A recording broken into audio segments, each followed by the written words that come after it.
And what about friends you had in the past? They were all great. They were brilliant. No, none of them tried to stop me from coming to the temple room. None of them tried to get me to keep drinking alcohol or keep smoking. They all actually encouraged me to do what I was doing, because they could see the difference. They could see that I was benefiting from it. I was very happy. Many Hare Krishna devotees live a fairly austere, monastic type of lifestyle. But some have adapted that monastic model to suit their own family needs. For instance, here in the heart of Wicklow, a group of 6 Hare Krishna families have set up a little community for themselves. They work the land, growing their own vegetables. They've even built a school for their children, and between them they employ a Hare Krishna teacher who lives in the schoolhouse with his wife and son. They aim at simplicity of lifestyle, honouring the words of their founder, simple living and high thinking.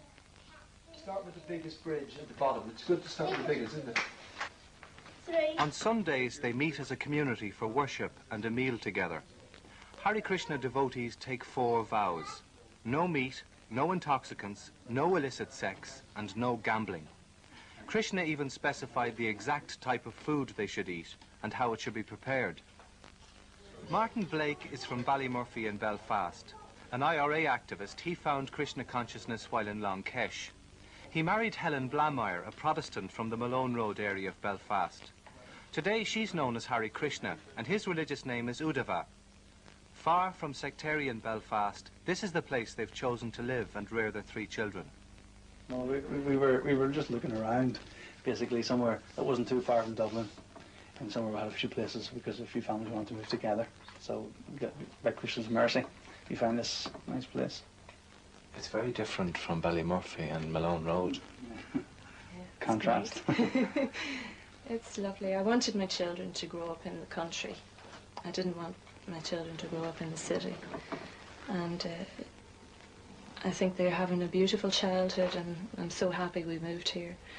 I wouldn't have come if it was just us 2, but we came, there's 6 families. We're all great friends. The children are all growing up together. They all have lots of friends, and it's just wonderful. This is Pragosh, formerly Paul Murphy from Donnycarney in Dublin. It was the Hare Krishna philosophy that appealed to him. He married a woman from Andersonstown in Belfast, now Galoka. She was known as Nicola Dalton. They were the first to move out of the monastic setting into the country. Growing up in Dublin, well, to start off, not whether it's Dublin or not, but everybody is seeking happiness, no matter who they are. We all want to be happy. None of us want to be sad or depressed or whatever. So, you know, everyone's looking for that happiness, so you try to find it in different ways, etc. And one of the ways I unfortunately looked for it in when I was growing up was maybe I got into drinking a bit or into a few drugs, etc. And I quickly understood that I'm not going to find any happiness here. This is a waste of time.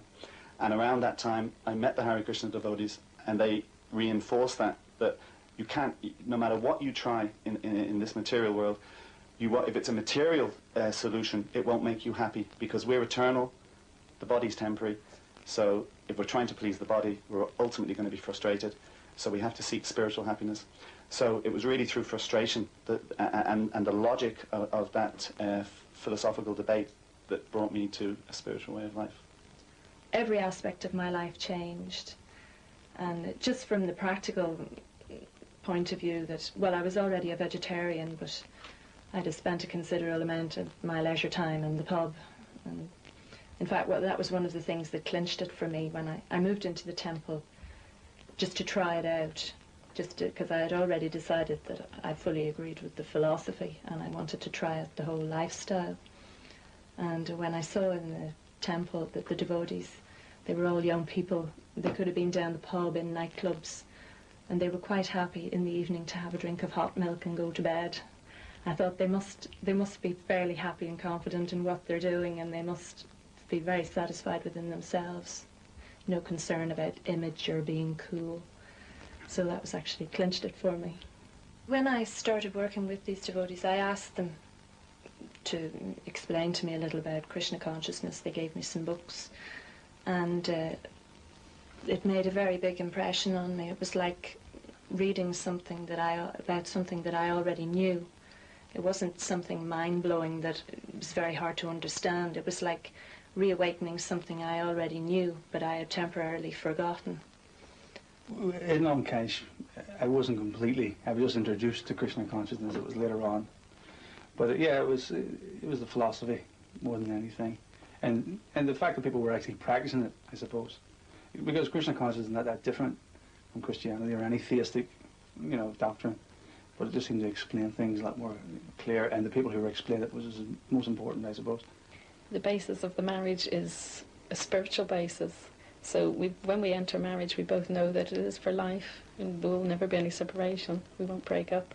So the philosophy then is helpful when you are married. You're not going to start thinking, oh, I don't like him anymore, I'll get a divorce. So that helps you to stay together. You talked about no illicit sex and marriage in some way. Are there restrictions on you in relation to marriage and your sexuality? Well, restriction is a very, very controversial word because everything is voluntary. Just like I was saying earlier, I grew up and whatever and got into this, that and the other. I can still do that. There's nothing stopping me. But I choose now not to do that.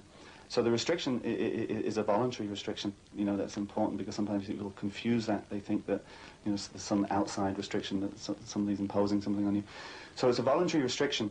But yeah, there would certainly be restriction. The idea is that sexual activity is quite a binding activity to this material world. If you're attached to sexual activity, then you're gonna have to stay. It's going to disqualify you, if you like, from God's abode. To be overly attached to sexual activity.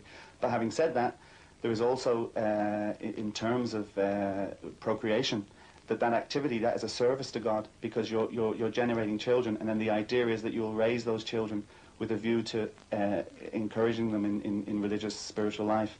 So there's a restriction for if you like, frivolous sexual activity, but for raising children in God consciousness, then that's a very acceptable form. So contraception would be out of the question, would it? Yeah.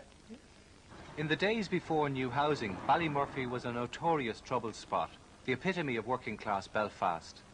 My family, although they were put under a lot of pressure, I suppose, because of coming from Belfast 3 months before we joined. That's my brother, Patrick, who's also a devotee, and a brother was killed, in the troubles, sectarian affair.